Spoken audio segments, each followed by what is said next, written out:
नमस्कार दोस्तों, तो कैसे हैं आप लोग। उम्मीद है कि आप लोग ठीक ही ठाक होंगे। तो स्क्रीन पे देख सकते हैं आप भी इस तरह से 3D पूछ अपने मोबाइल में इस तरह का निकाल सकते हैं। इसके लिए आपको 2-4 ऐप की ज़रूरत पड़ेगी। हाँ, कोई भी एक ऐप से आप इतना नहीं कर सकते हैं, इसके लिए 2-4 ऐप की ज़रूरत होती है। तो सबसे पहले चलिए हम यहाँ पे यूनिकोड पैड ऐप को ओपन कर लेते हैं। तो यहाँ पे ओपन करने के बाद कुछ इस तरह से आपको इंटरफेस आएगा। तो आपको यहाँ पे अगर आप में फ़ॉन्ट यहाँ पे ऐड नहीं है तो इस पे क्लिक करना है आपको। और यहाँ पे देख सकते हैं सिलेक्ट का ऑप्शन आ रहा है, तो इस पे क्लिक करने के बाद आप अपने फाइल में चले जाएंगे।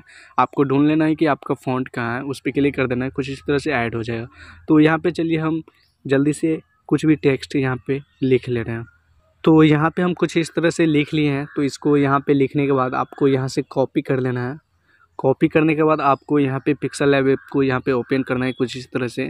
ओपन होने के बाद इसको सबसे पहले तो यहाँ से डिलीट कर लेना है, देख सकते हैं। और यहाँ पे ए वाले ऑप्शन पे क्लिक करना है और यहाँ पे टेक्स्ट को लेना है। और यहाँ पे एडिट का ऑप्शन आ रहा है, तो इस पर क्लिक कर देना है आपको। यहाँ पे न्यू टेक्स्ट को डिलीट कर लेना है कुछ इस तरह से, डिलीट का ऑप्शन पे क्लिक करके। और यहाँ पे स्पर्श करके आपको पेस्ट कर लेना है कुछ इस तरह से, देख सकते हैं।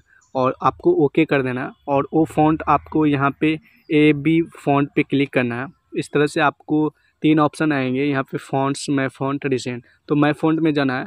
आपको यहाँ से फ़ॉन्ट को ऐड कर लेना है इसमें।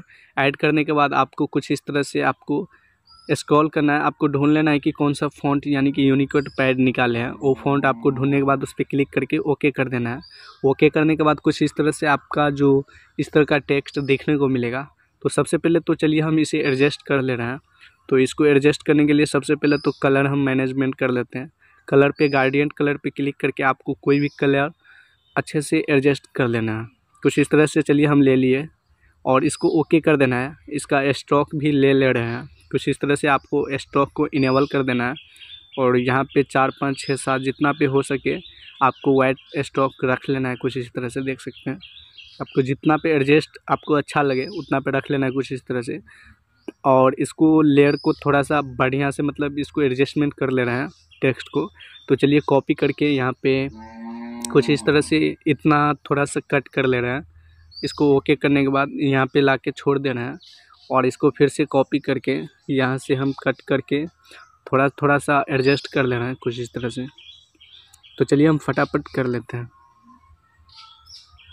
तो कुछ इस तरह से मैंने टेक्स्ट को यहाँ पे एडजस्ट कर लिया। तो यहाँ पे चलिए हम इसका कलर भी दूसरा यहाँ पे चूज कर लेना है। कुछ इस तरह से कलर को रख लिए और इसका भी थोड़ा सा यहाँ पे ये रख लेते हैं, कुछ इस तरह से बेटर लग रहा है। इसके बाद आपको इस पर क्लिक करना है और यहाँ पे ट्रांसपेरेंट यानी कि PNG कर लेना है आपको। और सेव करने के लिए सेव एज पे क्लिक करना है, यहाँ पे देख सकते हैं। और इसके बाद आपको यहाँ पे ऊपर में PNG रखना है, JPG नहीं रखना है। यहाँ पे PNG रखना है और यहाँ पे डिफ़ॉल्ट पे क्लिक करके अल्ट्रा करके यहाँ पे सेव टू गैलरी कर लेना है, जिससे कि आपकी इमेज गैलरी में सेव्ड हो जाएगी। और फिर से चलते हैं, आपको दूसरे ऐप की ज़रूरत पड़ेगी जिसका नाम है यहाँ पे IBIS Paint X ऐप, जो कि आपको प्ले स्टोर पे मिल जाएगा। देख सकते हैं इसका कैसा लोगो है, इस तरह का ऐप मिल जाएगा। इसके बाद आपका कुछ इस तरह से इंटरफेस आएगा। तो आपको माई गैलरी पे क्लिक करना है और यहाँ पे नीचे की तरफ देख सकते हैं प्लस का ऑप्शन मिल रहा है।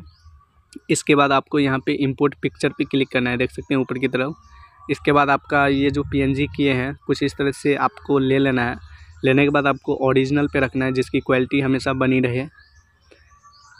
इसके बाद कुछ इस तरह से आएगा तो आपको कैंसिल कर देना है कुछ इस तरह से। कैंसिल करने के बाद आप देख सकते हैं यहाँ पे आपको क्लिक करना है, देख सकते हैं। बारीकी से देखिए तभी आप समझ पाइएगा। तो यहाँ आपको देखना है, इस पर क्लिक करना है, देख सकते हैं। क्लिक करने के बाद आपको FX फ़िल्टर पे क्लिक करना है। फिर से आपको दिखा दे रहा है, इस पर क्लिक करना है और यहाँ पे FX फ़िल्टर पे क्लिक करना है। कुछ इस तरह से आपको आ जाएगा। तो आपको स्टाइल पे क्लिक करना है, ऑल आएगा, एडजस्ट कलर, ब्लर, स्टाइल आएगा। तो स्टाइल पे क्लिक करके थोड़ा सा स्लाइड करना है कुछ इस तरह से। सेलेक्ट करने के बाद आपको लास्ट के यहाँ पे एक्सट्रूड, यहाँ पे देख सकते हैं एक्सट्रूड पर्सपेक्टिव, इस पर क्लिक कर देना है आपको, देख सकते हैं। क्लिक करने के बाद थोड़ा सा वेट कर ले रहे हैं, लोडिंग हो रहा है। तो यहाँ पर देख सकते हैं कुछ इस तरह से इंटरफेस आ गया है, 3D बन के तैयार है। तो आपको इस तरह से आपको छोटा बड़ा कर लेना है कुछ इस तरह से। आपको यहाँ पे एडजस्ट हो जाएगा, थोड़ा सा लोडिंग लेगा और वेट करना है आपको, जल्दबाजी नहीं करना है, थोड़ा सा धैर्य रखना है। और यहाँ से आप कलर भी चेंज कर सकते हैं, जो भी 3D का कलर रखना चाहे अपने हिसाब से रख सकते हैं। और शेडिंग को हमेशा इनेबल रखना है आपको इस तरह से, जिसकी चमक आपको बनी रहेगी। कुछ इस तरह से आपको इस सब को छोड़ देना है आपको। और यहाँ पे आपको सही के टिक पे यहाँ पे आपको ओके कर देना है। कुछ इस तरह से यहाँ पे कटिंग्स का ऑप्शन आएगा, तो इस पर क्लिक कर देना है। क्लिक करने के बाद यहाँ पे एरो का ऑप्शन देख रहे हैं, इस पर क्लिक करना है और ट्रांसपेरेंट PNG में आपको सेव्ड कर लेना है। तो कुछ इस तरह से यहाँ पे बैक आ जाना है, देख सकते हैं।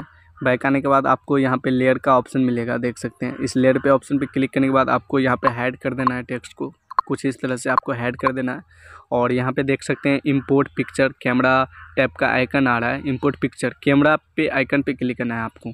इस पर क्लिक करने के बाद जो आप 3D PNG किए हैं कुछ इस तरह से आपका आ जाएगा, देख सकते हैं। आने के बाद 3 ऑप्शन मिलेंगे यहाँ पे, ट्रांसलेट, स्केल और पर्सपेक्टिव फॉर्म और यहाँ पे मेश फॉर्म। तो आपको मेश फॉर्म पे क्लिक करना है और आपका फर्स्ट वाले ऑप्शन को छोड़ देना है और दूसरा डिवीज़न X को यहाँ से फुल कर देना है और यहाँ पे डिवीज़न Y जो है इसको भी फुल कर देना है कुछ इस तरह से।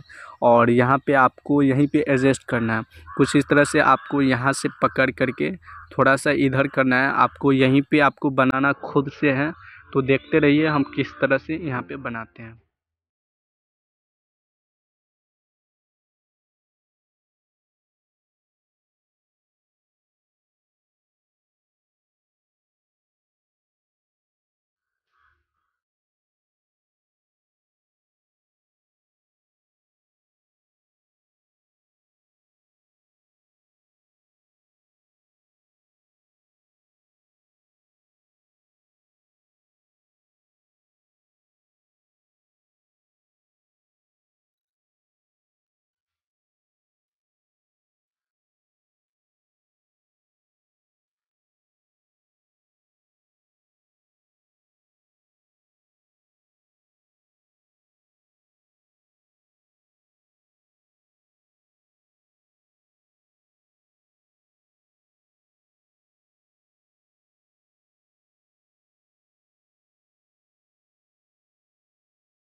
तो यहाँ पर हम कुछ इस तरह से एडजस्टमेंट कर लिए हैं, आपको ज़्यादा कुछ नहीं करना है। आपको यहाँ पे ओके कर देना है, देख सकते हैं। आपको नीचे ओके कर देना है और यहाँ पे थोड़ा सा लोडिंग लेगा। लोडिंग लेने के बाद फिर से आपको कैंसिल कर देना है। यहाँ पे एक्सट्रैक्ट लाइन का जब भी ऑप्शन मिलेगा आपको कैंसिल कर देना है। कैंसिल करने के बाद आपको फिर से यहाँ पे लेयर के ऑप्शन पे क्लिक करना है। यहाँ पे देख सकते हैं, फिर से आपको लेयर पे ऑप्शन पे क्लिक करना है। थोड़ा सा बैक आ जा रहा है कुछ इस तरह से। यहाँ पे क्लिक करने के बाद आप देख सकते हैं यहाँ पे एरो का ऑप्शन फिर से मिलेगा, तो आपको यहाँ पे सेव एज ट्रांसपेरेंट PNG में आपको सेव करना है ऊपर की तरफ, देख सकते हैं। इस पर क्लिक करके यहाँ पे लोडिंग ले रहा है, यहाँ पे सेव्ड हो रहा है। सेव्ड होने के बाद आपको सीधा यहाँ पे मोबाइल के स्क्रीन पे आ जाना है और आपको यहाँ पे फ़ोटो एडिटर ऐप को ओपन करना है, देख सकते हैं। फ़ोटो एडिटर ऐप को ओपन कर लेना है कुछ इस तरह से। ओपन करने के बाद आपको न्यू प्रोजेक्ट लेना है कुछ इस तरह से। आपको कुछ नहीं करना है, आपको ओके कर देना है सीधा। यहाँ पे वाइट और हाइट पहले से रहेगा तो आपको ओके सीधा कर लेना है। कुछ इस तरह से आपका बैकग्राउंड आ जाएगा, तो आपको यहाँ से स्लाइड करना है। स्लाइड करने के बाद आप देख सकते हैं यहाँ पे टेक्स्ट इमेज करके आ रहा है, फिर से देख ले, थोड़ा सा बैक आ जा रहा है। तो यहाँ पे देख सकते हैं टेक्स्ट इमेज करके आ जा रहा है, तो इस पर क्लिक कर देना है। क्लिक करने के बाद आपको प्लस का ऑप्शन मिलेगा, इस पर क्लिक करना है और यहाँ पे गैलरी जैसा आइकन आएगा, तो इस पर क्लिक कर देना है। फिर से आपको गैलरी का ऑप्शन मिलेगा, तो इस पर क्लिक करने के बाद आपको फिर से आपको वो पिक ढूंढ लेना है जिस पिक को आप PNG किए हैं। तो चलिए हम धक्का उस PNG को ले रहे हैं। तो कुछ इस तरह से आपको PNG को ले लेना है और लेने के बाद आपको ऑल पे क्लिक करना है। यहाँ पे देख सकते हैं ऑल का ऑप्शन आ रहा है। ऑल के ऑप्शन पे क्लिक करने के बाद आपको यहाँ से शेप का ऑप्शन मिलेगा। जिस भी कैटेगरी का आप शेप लेना चाहे ले सकते हैं। हम तो कहते हैं यहाँ पे आपको राउंड शेप लेना है, ये फर्स्ट नंबर में जो है ये लेने के बाद आपको इसको एडजस्ट कर लेना है कि कहाँ से आपको यहाँ पे ब्लर करना है। तो कुछ इस तरह से हम यहाँ पे रख ले रहे हैं। कुछ इस तरह से होने के बाद आपको यहाँ पे फिर से लेयर पे क्लिक करना है, देख सकते हैं। इस पर क्लिक करने के बाद आपको वाइट जो बैकग्राउंड है इसको हाइड कर लेना है कुछ इस तरह से। हाइड होने के बाद आपको फिर से लेयर पे क्लिक करना है, देख सकते हैं। और यहाँ पे सही के टिक पे अप्लाई कर देना है कुछ इस तरह से। तो फिर से अप्लाई का ऑप्शन आएगा, तो इस पर ओके कर देना है। थोड़ा सा लोडिंग लेगा, इसके बाद आपको यहाँ पे डाउनलोड करने का ऑप्शन यानी कि सेव करने का ऑप्शन मिलेगा, तो इस पर क्लिक करके यहाँ पे आपको ऊपर में PNG करके आएगा, तो PNG पे क्लिक करके यहाँ पे गैलरी में चाहे जहाँ भी चाहे आप सेव कर सकते हैं। तो यहाँ पे गैलरी पे क्लिक करके सेव कर लेना है कुछ इस तरह से। तो यहाँ पे लोडिंग होके मेरा जो ये PNG इमेज है कुछ इस तरह से सेव्ड हो जाएगा। आप जहाँ चाहे इसे पोस्टर में जहाँ चाहे कुछ इस तरह से आप यूज कर सकते हैं। तो उम्मीद करते हैं वीडियो आप लोग को पसंद आया होगा। तो फिर मिलते हैं नेक्स्ट वीडियो में, तब तक के लिए जय हिंद।